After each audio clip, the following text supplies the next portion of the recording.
This evening, the major immigration crackdown, hundreds of workers detained at a massive auto plant in Georgia. Authorities say many of them South Korean nationals. It comes after a raid at a food manufacturing plant outside Syracuse.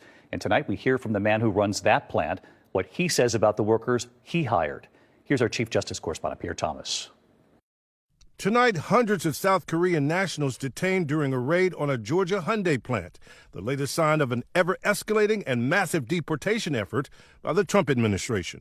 This, in fact, was the largest single-site enforcement operation in the history of Homeland Security investigations. Video of the raid was posted by a local activist showing events unfolding inside the construction site of Hyundai's 3,000-acre electric vehicle plant in Elabelle, Georgia. Our Homeland Security, we have a search warrant for the whole site.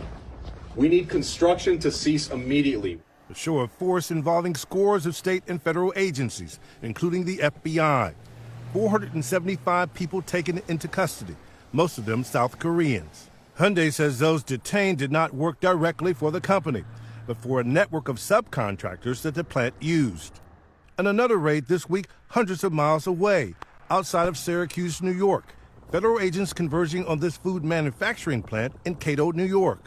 Co-owner Lenny Schmidt telling WSYR he believes all 69 workers detained were legally authorized to work in the U.S., and some have already returned to work. I just think it was unfortunate the way it was conducted.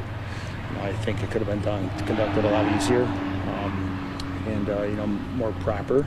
The raids come as Chicago is bracing for an influx of federal immigration officials as soon as this weekend. ABC News has learned that the Great Lakes Naval Station outside Chicago will be used as DHS's base of operations, with hundreds of DHS officials involved.